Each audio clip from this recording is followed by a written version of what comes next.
¿Alguna vez has sido incomprendido por los demás? En la pantalla, Charles Bronson era conocido como un icono de la arrogancia, un hombre frío, tranquilo y peligroso. Sus interpretaciones descarnadas y su actitud tranquila convencieron al público de que así era él en realidad. Pero, ¿era realmente así? 20 años después de la muerte de Bronson, su hija ha revelado verdades inéditas sobre su padre, arrojando luz sobre una historia mucho más compleja de lo que el público jamás supo. Desde las dificultades a las que se enfrentó en sus primeros años hasta los aspectos de su personalidad y su vida que han sido malinterpretados durante décadas. ¿Y cómo cambiarán las revelaciones de su hija la forma en que vemos a esta leyenda? Siga leyendo para descubrir la historia completa. Un comienzo difícil.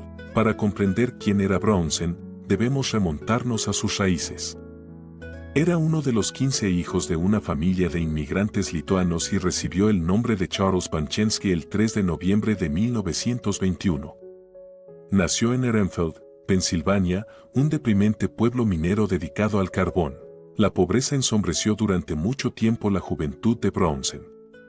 Se afeitaba la cabeza para protegerse de los piojos, llevaba a la escuela ropa que pertenecía a su hermana y se sintió impulsado a empezar a ganar un sueldo a una edad mucho más temprana de lo que debería. A pesar de que Bronson solo tenía 10 años cuando su padre se fue de la enfermedad, la supervivencia se hizo mucho más difícil. A los 16 años trabajaba en las minas, transportando carbón por un mísero $1 la tonelada. En el transcurso de esos 6 arduos años, le quedaron recuerdos desagradables de trabajos agotadores, cicatrices y el horrible olor del carbón, que, según él, le acompañaron toda la vida. La exposición a los túneles confinados le provocó migrañas constantes, claustrofobia y lo que él denominaba sus manos poco atractivas, lo que le dejó un trauma duradero. En su libro Menacing Face Worth Millions, A Life of Charles Bronson, publicado en 2001, Brian D'Ambrosio menciona que, tras alcanzar la fama, Bronson contaba a los periodistas historias inventadas sobre su historia para mantenerlos en vilo. Hizo afirmaciones dramáticas sobre sí mismo, como que no sabía hablar inglés cuando estaba en el instituto, que su madre le había vendido una vez a turistas y que tenía que llevar la ropa de su hermana. Se construyó a sí mismo como un niño que tuvo una vida difícil. Por otra parte, Harriet Chandler, que fue su primera esposa, declaró que la historia de los disfraces era incorrecta. Según ella, sus hermanos disfrutaban burlándose de él por las extravagantes historias que inventaba. Sin embargo, hay un hecho que sobresale entre todas las ideas falsas. Cuando Bronson fue reclutado por el ejército en 1943, fue un momento decisivo en su vida, el inicio de su deber militar y el comienzo de su viaje a Hollywood. Fue durante la Segunda Guerra Mundial cuando el joven que antes había bromeado con la idea de plantarse en las esquinas con una botella de leche listo para robar a alguien encontró en el ejército un sentido revitalizado de su propósito. Fue asignado como artillero y conductor, y circularon informes de que sirvió como artillero de cola volando en 26 misiones de combate en el Pacífico. A pesar de que rara vez hablaba de sus experiencias durante la guerra, Harriet recuerda el profundo sentimiento de orgullo que sintió al servir a su país. Sin embargo, la estancia de Bronson en el ejército no estuvo exenta de percances. Mientras trabajaba en el rodaje de Bronson's Loose Again, el escritor Paul Talbot relató la historia de un enfrentamiento que tuvo lugar en Kingman, Arizona, durante la época en que Charles Bronson recibía entrenamiento de artillería. En el conflicto se enfrentaron Bronson y un sargento. Su pena consistió en 6 meses de trabajos forzados, durante los cuales tuvo que transportar basura y arrastrar costados de ternera. Tras ser licenciado del ejército con honores en 1946, Bronson inició su camino hacia la fama con empleos modestos, como panadero en Filadelfia y camarero de bingo en el muelle de Atlantic City. Durante este tiempo, fue desarrollando un genuino interés por las artes. Un afortunado giro de los acontecimientos se produjo cuando se encontró con un grupo de artistas que reconocieron su talento como pintor y le invitaron a colaborar en el diseño del decorado. Pero al poco tiempo, Bronson descubrió que era imposible resistirse a la emoción de actuar. Tras recibir ánimos de sus nuevos conocidos, decidió probar suerte en el mundo de la interpretación. En 1949 ya se había trasladado a California, donde se matriculó en clases de interpretación y conoció a su primera esposa, Harriet Chandler, que también era aspirante a actriz. Ese mismo año se casaron, y Brownsen, que entonces tenía 27 años, inició su viaje con Tendler, que entonces tenía 18. Su primera aparición en el cine fue en la película You're in the Navy Now, Ahora estás en la Marina, estrenada en 1951, en la que hizo la divertida afirmación de que fue elegido para el papel solo por su excepcional habilidad para eructar en el momento oportuno. Por otra parte, su aspecto y sus modales toscos no encajaban en absoluto con el ideal hollywoodiense de la época, lo que hizo que su ascenso a la fama fuera una lucha difícil y cuesta arriba.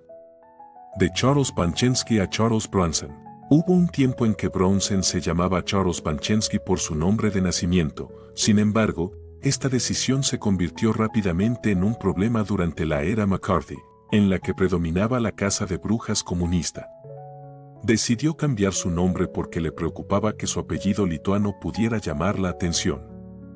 Mientras viajaba con otro actor llamado Steve McQueen, se encontraron con una señal que decía Bronson Street. McQueen, que estaba experimentando un momento de inspiración, exclamó que ese era el nombre ideal para su compañero. La recomendación de McQueen fue aceptada por Brownsen, que adoptó entonces el nombre que pronto se convertiría en sinónimo del inflexible antihéroe. En un irónico giro de los acontecimientos, el padre de Brownsen, Walter S. Bukinski, había intentado parecer más americano cambiando su nombre por el de Walter. Antes del estrellato, hubo una amistad. Antes de hacerse famosos, Brownsen y Jack Klugman vivieron juntos en un apartamento de Nueva York a finales de la década de 1940. Ambos trabajaban duro para establecerse como actores conocidos en la industria.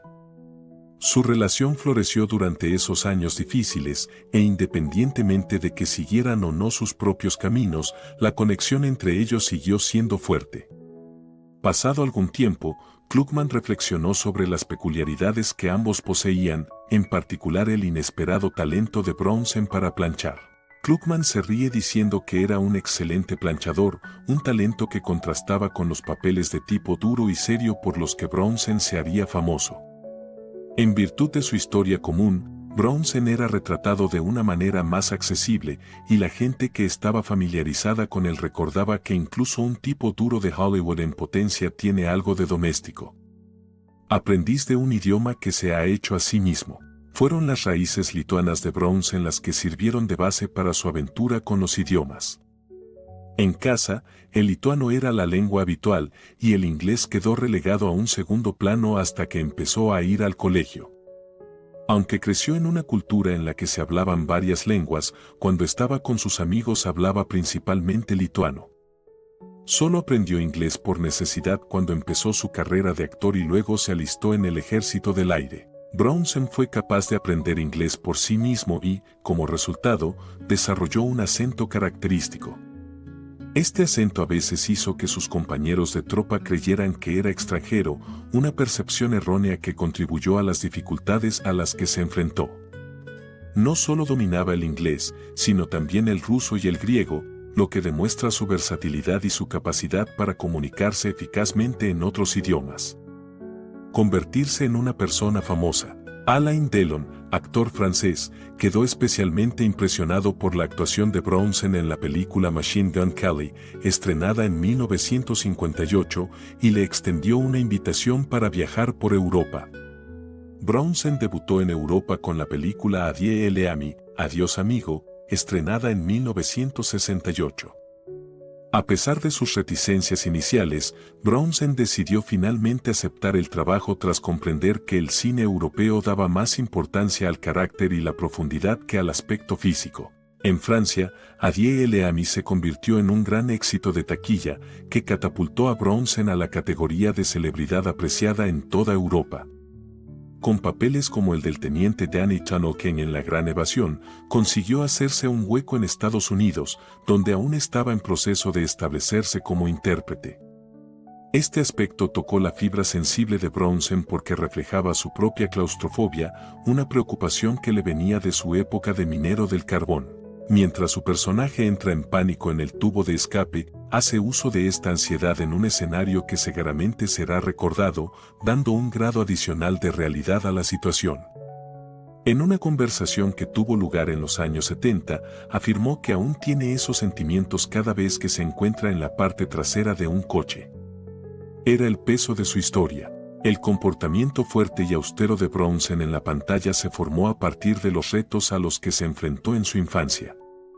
Roger Ebert, crítico de cine, observó en una ocasión que la actitud de Bronson en la vida real era muy similar a la de sus personajes. Bronson era una persona solitaria y reservada que prefería el aislamiento a la sociabilidad. Algunos observadores pensaban que la indecisión de Bronson se debía a que sentía que Hollywood le había descuidado, ya que tardó más en reconocer su habilidad que el público europeo. El sentimiento de desvalorización contribuyó al desarrollo de su imagen reservada y secreta, que le confirió un aura de misterio que cautivó a la gente pero la mantuvo alejada de su mundo emocionalmente vigilado. La notoriedad de Bronson fuera de la pantalla fue paralela a la intensidad de su personaje en pantalla, por el que fue siendo reconocido a medida que avanzaba su carrera. Como resultado de su semblante adusto y sus modales mudos, mucha gente cree que Charles Bronson es un tipo duro y que no teme expresar sus opiniones. Según las fuentes, Bronson con ULN es un TCNG THNG Trempin TRNG, BAO GMCMT Cook Trancayen y la Biodin, haciendo que el ambiente sea extremadamente tenso. Era bien conocida su fama de duro con los cineastas que, en su opinión, no captaban su visión.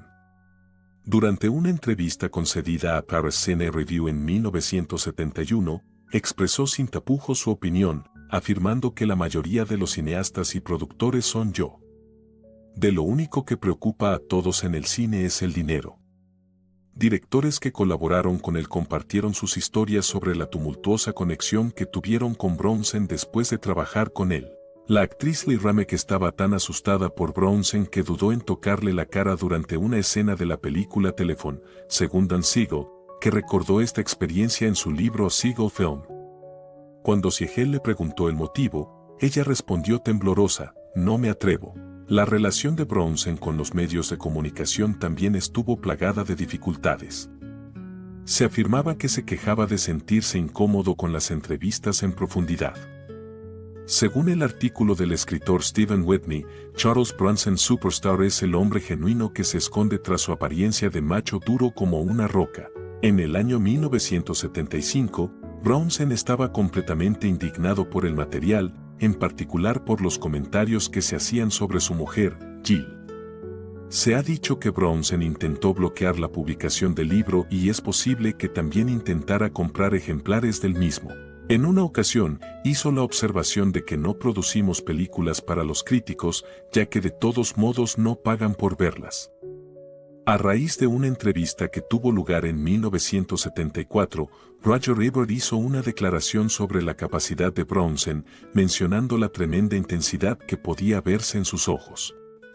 Bronson hizo unas declaraciones cuando le preguntaron por la mala valoración que el crítico Jay Cox había hecho de The Stone Killer. Afirmó, de un modo u otro, tarde o temprano, atraparé a ese hombre. Además, tenía poca tolerancia con los intérpretes más jóvenes de Hollywood.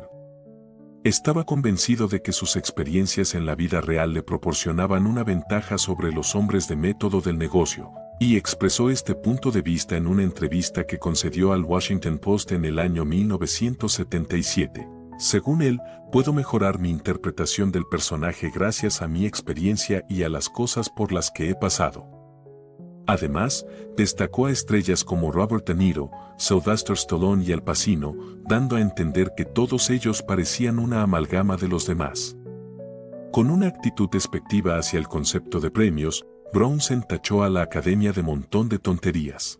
Cabe destacar que recibió una nominación al Emmy en 1961 por su interpretación del soldado Conlon en la serie de televisión Memory in White, protagonizada por Ronald Reagan y Walter. A pesar de estos desencuentros, Bronson conservaba un alto nivel de respeto entre la gente que le conocía. En 1975, en la película Tiempos Difíciles, dirigida por primera vez por Walter Hill, Bronson interpretó el papel de un boxeador a puño limpio, Una interpretación que requería tanto agallas como resistencia física por parte del actor. Hill, que dirigió a la esposa de Bronson en tiempos difíciles y posteriormente dirigió Southern Comfort y 48 HRS, recuerda el extraordinario físico de Bronson. Hill también dirigió 48 HRS a lo largo de su carrera. Durante la entrevista en Hollywood, Hill dijo que estaba en una forma extraordinaria para un hombre de su edad, que entonces rondaba los 52 años. No solo tenía un físico increíble, sino que también poseía una coordinación extraordinaria. ¿El único inconveniente? Sin embargo, un antiguo hábito de Bronson afectaba a su resistencia. Probablemente podría con cualquiera en el plató, dijo Hill, pero no duraría más de 30 o 40 segundos. Hill hizo esta observación. Como consecuencia de la decisión de Hill de cortar las escenas en las que aparecía la esposa de Bronson, que éste consideró una decisión excesivamente estricta, su relación profesional sufrió daños irreparables. Inmediatamente después, Hill se dio cuenta del creciente afecto que Bronson sentía por él. Un día, mientras yo estaba en una fiesta, pasó directamente a mi lado sin decir una palabra. Hill declaró que, un año después, Bronson le trataba como si fuera un viejo amigo, lo que ponía de manifiesto que el comportamiento de Bronson era constantemente impredecible. El conflicto en torno a la prematura muerte de su personaje. Bronson, reconocido por representar a personas inconquistables, no soportaba la idea de que su imagen en pantalla se viera mermada o eliminada. Tras recibir un guión que acabaría perjudicando a su personaje, no perdió el tiempo y se dirigió al director. Fue en 1991 cuando Richard Crystal proporcionó a Bronson el guión de City Slickers, con la expectativa de que interpretara el papel de Curly, el duro y experimentado vaquero. En el transcurso de un solo día, Bronson le devolvió la llamada, furioso. Cuando Bronson llegó a la página 53, gritó: «No entiendo cómo pudiste tratarme así». No hay desenlace para Charles Bronson. Esta postura resuelta, que se basaba en su imagen de héroe indomable de Death Wish y otras películas, formaba parte del legado de tipo duro que desarrolló con esmero a lo largo de su carrera. Crystal se esforzó por transmitir que la muerte de Curly fue un punto de inflexión importante que motivó a los demás personajes a tomar el mando de la conducción de ganado. Sin embargo, Bronson no quería saber nada de eso. La narración dio un giro hilarante más adelante. Crystal asistió a la fiesta posterior al Festival de Cannes y vio a Bronson sentado con Sean Penn. Esto ocurrió en el momento en que Jack Palance estaba siendo reconocido por su interpretación de Curly, un papel que le valió una nominación al Oscar. Crystal recuerda que ella le hizo un gesto con la cabeza y entonces él se levantó y se fue, lo que resume a la perfección la inquebrantable objeción de Bronson al compromiso. El director Sean Penn, que colaboró con Bronson en la película El Corredor Indio, también se encontró con un conflicto de esta naturaleza. El hecho de que el personaje de Bronson figurara en el guión que Penn había escrito le hizo expresar su temor, sobre todo por la reacción de su fanaticada italiana. ¿Qué te hace pensar que ese escenario es necesario?, preguntó, dando a entender que era reacio a hacerlo. Además, a pesar de que Penn y Bronson tenían una sólida química entre ellos, la inquebrantable negativa del veterano actor a deshacerse de su famoso bigote se convirtió en otra manzana de la discordia. Cuando Penn bromeó al respecto, Bronson le dirigió una mirada severa y le recordó que más le valía no bromear. Death Wish constituye el papel definitorio. Bronson interpretó el papel de Paul Cossey en la película Death Wish, 1974, un momento decisivo en su carrera que consolidó su posición como personificación de la justicia por mano propia. Bronson tenía entonces 52 años. En el transcurso de la película, Kersey, un educado arquitecto neoyorquino, se transforma en un justiciero. Esta imagen más descarnada de un hombre en busca de justicia en un mundo donde no existe la ley caló hondo en los espectadores. Por otra parte, la película no estuvo exenta de polémica. Para interpretar al polifacético personaje de Kersey, un individuo tranquilo que se ve obligado a enfrentarse frontalmente a los criminales, el director Michael Wenner identificó la poderosa presencia de Bronson como ideal para el papel. Jeff Goldblum, un joven actor que hacía una de sus primeras apariciones cinematográficas, era miembro de una banda en la inquietante historia de venganza escrita por Kersey. Por otra parte, Brownsen no fue la inspiración original para la creación de Death Wish. Al principio del proceso de casting, Wenner ofreció el trabajo a gigantes de Hollywood como Clint Eastwood, Frank Sinatra e incluso Henry Fonda. Sin embargo, todos estos actores rechazaron el papel por considerarlo inapropiado. Brownsen, sin embargo, se mantuvo fiel a su temible conducta y aprovechó al máximo la oportunidad. Me interesaría hacerlo, le dijo a Wenner. Con la contundencia que le caracteriza, Brownsen respondió a la pregunta del director sobre si se refería o no a la película. La perspectiva de Brownsen sobre el mensaje de Death Wish. La película Death Wish suscitó una gran controversia por su atrevida representación de la justicia por mano propia. Algunas personas, entre ellas el agente de Brownsen, Paul Connor, le advirtieron sobre la naturaleza potencialmente peligrosa de la situación. La película, que se produjo con un presupuesto de $3,7 millones y se estrenó el 24 de julio de 1974, se convirtió en un éxito de taquilla, recaudando más de $22 millones en todo el mundo. Mientras se proyectaba en un solo cine de Nueva York, generó $70,000 en una sola semana, superando el récord anterior establecido por El Padrino en el mismo establecimiento. La novela frente a la película. La novela, que originalmente se basaba en la novela de Brian Garfield publicada en 1972, tenía un tono muy diferente del que se representó en la pantalla. Garfield no estaba satisfecho con la dirección de la película, ya que había imaginado una investigación matizada de las ramificaciones de la venganza. Garfield había desarrollado una complicada historia que se alejaba del estilo descarnado y lleno de acción de Michael Winner. Había imaginado a Jack Lemmon en el papel principal y a Sidney Lumet dirigiendo la película. Se ha dicho que Winner respondió a las críticas de Garfield minimizando la popularidad de la obra de este con su respuesta. Al parecer, afirmó que solo había vendido 3 copias y planteó un desafío a la visión de Garfield preguntando, ¿creías que estabas escribiendo un cuento de hadas? Influencia y controversia imperecederas causadas por Death Wish. Brownsen volvió a interpretar su papel en las películas que se produjeron en 1974, 1982, 1985, 1987 y 1994 como resultado de la inesperada popularidad de Death Wish, que finalmente condujo a la producción de 4 secuelas. A pesar de ello, Garfield siguió criticando con vehemencia las secuelas, alegando que eran superficiales y carecían de la profundidad del original. Cuando Bonhart Getz, un justiciero del metro en la vida real, mató a tiros a 4 hombres en un tren de Nueva York en 1984, la serie Death Wish siguió agitando el discurso cultural. Especialmente en 1984, Michael Winner hizo un comentario en respuesta a una pregunta sobre Getz.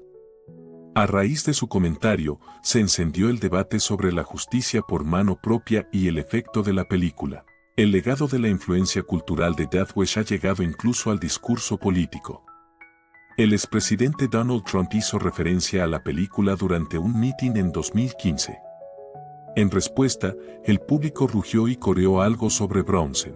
Se ha afirmado que el presidente Trump hizo un comentario indicando que una película similar a Death Wish no podría producirse en la actualidad porque contiene temas controvertidos.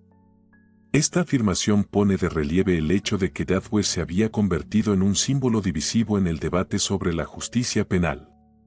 Un legado que se distingue por su tenacidad. Se ha afirmado que Charles Bronson ganó cerca de $2 millones por cada película durante el cenit de su carrera. Esta suma se vio incrementada por su actuación en Death Wish, que formó parte de la película que le reportó mayor popularidad. Sin embargo, Brownsen se veía a menudo incapaz de conciliar la imagen dura e implacable que le había dado fama. En 1977, reflexionó sobre la experiencia: es como verme en un espejo de feria, distorsionado y amenazador. No estaba muy lejos de la realidad.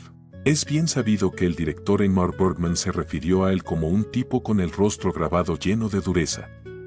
Una pista de esta perseverancia la dieron los difíciles comienzos de Brownsen. En la década de 1980, el nombre de Charles Bronson se había asociado a la dureza en sí misma.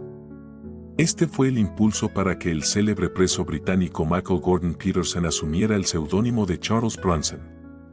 Sin embargo, los aficionados de todo el mundo lo elogiaban como héroe de la perseverancia. Era habitual que sus películas generaran más dinero en otros países que en Norteamérica. Debido a la gran estima que se le tenía en Japón, se dice que su nombre figuraba en un cartel que se extendía por toda una manzana. Debido a su gran popularidad, Bronson se ha convertido en la representación por excelencia de la tenacidad y la fuerza inquebrantable. La figura invulnerable que Charles Bronson representaba en sus películas no lo era en absoluto, a pesar de que en la pantalla era la personificación de la cruda brutalidad. Luchas. En realidad, luchaba con preocupaciones y ansiedades. Tenía una afección que controlaba una parte importante de su vida, un miedo agudo a los gérmenes, que era una de sus fobias más persistentes. Como consecuencia de este miedo, desarrolló una gran aversión al contacto físico, en particular a los apretones de manos. Bronson evitaba interactuar con los fans y con frecuencia daba la impresión de estar distante, en contraste con la mayoría de los famosos dispuestos a hacerlo. Daba una impresión de frialdad a quienes estaban a su alrededor. Por otra parte, su indecisión era un signo de su profunda ansiedad en torno a él, que le hacía sentirse incómodo en situaciones que parecían bastante normales. Otra de las fobias secretas de Bronson era el miedo al fuego. En 1974, cuando Bronson trabajaba en la película Death Wish, se hizo evidente que tenía un fuerte pavor a quedar atrapado en el interior de una estructura. Se dice que se negaba a permanecer en cualquier habitación de hotel que estuviera situada por encima del segundo nivel porque le preocupaba que pudiera impedirle escapar. Esos miedos, tan distintos de la intrepidez que mostraban sus personajes, revelaban al hombre que había debajo de su dura fachada. Le proporcionaron una mirada a sus debilidades y demostraron que incluso las personalidades más poderosas pueden tener inseguridades ocultas. A medida que la carrera de Bronson avanzaba, seguía gravitando hacia personajes que encajaban con su enfoque cauteloso y serio. Incluso dio el salto a la televisión con la serie Familia de Policías. En el transcurso de las conversaciones, se hizo evidente que Bronson se sentía incómodo bajo los focos y que prefería el silencio a la introspección. Según el conocido crítico Roger Ebert, que mantuvo una entrevista con Bronson en 1974, descubrió que Bronson era un hombre que favorecía el aislamiento por encima de la comunicación. Cuando se le preguntaba por el concepto que había detrás de una imagen, Bronson afirmaba de forma directa: "Nunca lo discuto. Más que las ideas de otras personas, encuentro que mis propios pensamientos me entretienen más". El hecho de que Bronson fuera tan famoso no le impidió mostrar poco interés por ver sus propios cuadros. La pintura y la escultura fueron dos de los medios artísticos hacia los que se inclinó para sentirse realizado. Su intención era garantizar que su arte fuera reconocido por su valía y no por su fama, por lo que trabajó bajo el alias de Vinsky. Otra dimensión añadida a su complicado legado fue el hecho de que sus pinturas tuvieran éxito por derecho propio, demostrando que su brillantez iba más allá del ámbito de la pantalla. Kurt Russell tiene una conexión que viene del corazón. Cuando Charles Bronson era más joven, tuvo una conexión con Kurt Russell que resultó ser una de las experiencias más sorprendentes y maravillosas de su vida. Cuando Russell, que por aquel entonces estaba empezando su carrera, regaló a Bronson un avión teledirigido por su cumpleaños, el duro actor pareció inicialmente indiferente al obsequio. Por otra parte, en un giro de los acontecimientos un tanto inesperado, Bronson devolvió posteriormente el gesto en el cumpleaños de Russell regalándole un monopatín de calidad superior. Cuando un guardia de seguridad trató de impedir que Russell patinara en el estudio, ese fue el momento que realmente sorprendió a todos. Bronson, que es conocido por su naturaleza protectora, intervino de repente y anunció que ambos íbamos a patinar por el solar en ese momento. Esta acción sencilla pero impactante sacó a la luz una faceta de Bronson que mucha gente no veía. Un hombre que, a pesar de su actitud de tipo duro, era capaz de sentir verdadera ternura y dedicación por sus seres queridos. Amor y vida más allá de los focos. La vida personal de Charles Bronson fue un colorido tapiz de intrincadas relaciones, caracterizadas tanto por la pasión como por la tristeza. Cuando trabajaba en la película La Gran Evasión, en los años 60, conoció a la actriz Jill Ireland, que más tarde se convertiría en su primera pareja sentimental importante. Cuando ocurrió este suceso, Ireland ya estaba casada con el actor David McCallum. Y a pesar de que Bronson bromeaba con McCallum sobre la posibilidad de que se casara con Ireland en el futuro, la broma resultó ser cierta cuando ambos se casaron en 1968, pocos años después de que Bronson se divorciara de su primera esposa, Harriet Chandler. Ireland, que había sido novia del cineasta Michael Winner, fue una figura esencial en la vida de Bronson, tanto en lo personal como en lo profesional. Tras conocer a Bronson por primera vez en 1970, Winner se convirtió en un estrecho colaborador suyo, dirigiéndole en varias películas como Shadow's Land, The Mechanic y The Stonekeller de la industria cinematográfica. Finalmente, Bronson fue elegido para el papel del furioso justiciero Paul Kersey en Death Wish. Fue él quien reconoció la capacidad del actor para expresar la rabia reprimida del personaje y fue él quien tomó la decisión. Bronson pudo encontrar en Irlanda una pareja capaz de comprender con precisión su fuerte carácter. Consideraba que su relación era el aspecto más importante de su vida y duró hasta que Ireland falleció en 1990. Juntos criaron a una familia mixta de 7 hijos en su magnífica finca de Ballar. Bronson se empeñó en que Ireland interpretara el papel de su interés amoroso en la pantalla, lo que les llevó a actuar juntos en 15 películas. Bronson hacía todo lo posible por mantener unida a su familia. La pareja también era propietaria de la granja Zuleika en Vermont, que llevaba el nombre de su única hija, y él se la llevaba a los rodajes siempre que podía. Después de algún tiempo, se fueron a Snowmass, Colorado, que era una escapada tranquila de la conmoción que era Hollywood. Y de los últimos años de su vida, tanto el gran amor como el devastador dolor personal fueron las características que definieron la vida de Charles Bronson. En 1990, la vida de Bronson se vio irremediablemente alterada cuando su querida esposa, Jill Ireland, falleció a causa de un cáncer. Razón de vivir, la historia de Jill Ireland es una película basada en las memorias de Ireland. Jill Clayburgh interpretó el papel de Ireland, mientras que Lance Henriksen encarnó a Bronson en la película. A pesar de que la película pretendía rendir homenaje a la memoria de Ireland, Bronson consideró que la representación era desconcertante. En particular, el reparto de Henriksen no le sentó bien a pesar de sus esfuerzos. A pesar de que el aspecto de Henriksen no reflejaba el de Bronson, Entertainment Weekly afirmó que logró captar parte del carácter de tipo duro que caracterizaba al actor. A Bronson, por su parte, le incomodaba la idea de emprender acciones legales, ya que invadiría su vida privada.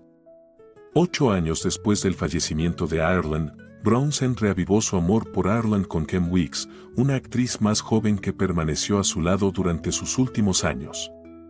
Sin embargo, con el paso del tiempo, el estado de salud del actor siguió deteriorándose. Bronson sufrió varios problemas de salud, como una operación de cadera y un cáncer de pulmón. Su muerte se produjo en 2003, cuando tenía 81 años, y los últimos años de la vida de Bronson estuvieron marcados por conflictos entre su familia en su mayor parte. Kim Weeks fue acusada de manipular la situación durante los últimos días de Bronson por su exmujer, Harriet Chandler. Dijo que Weeks impidió que la familia de Bronson le viera mientras luchaba contra una insuficiencia respiratoria, un cáncer de pulmón metastásico y una enfermedad pulmonar obstructiva crónica. Harriet Chandler hizo esta acusación en público. Como alguien que siempre se ha deleitado en ser reservado, muy privado y como un ermitaño, las consecuencias públicas deben haber sido un duro golpe para un tipo que amaba su reclusión, la familia y la riqueza. Charles Bronson fue un hábil hombre de negocios que negoció meticulosamente sus contratos e hizo buenas inversiones, dejando tras de sí un patrimonio cuyo valor se estima en unos $75 millones en los valores actuales, y ello a pesar de que durante toda su vida tuvo una imagen pública de duro e intransigente. Pudo hacerse con una increíble cartera gracias a los ingresos que obtuvo con más de 100 películas.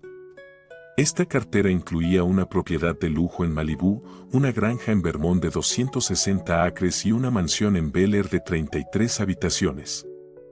El reparto de su fortuna, por otra parte, no estuvo exento de conflictos y desacuerdos sobre quién recibiría cada cosa. Es algo que experimentan numerosas familias ricas. Además del legado financiero que dejó, Brownsen también dejó una familia que llevaría su nombre. Entre ellos estaba su hija adoptiva, Katrina Holden Brunson, que llegó a tener una exitosa carrera como directora de cine. En su colección de bienes, un cuadro con el título Scooptown figuraba entre los objetos más preciados. Esta obra de arte servía como recordatorio personal de sus orígenes humildes. Este cuadro, que tenía un gran significado para su familia, servía como representación del individuo que, a pesar de su fama y dinero, nunca olvidaba de dónde venía. Un aspecto de Brownsen que usted no esperaba.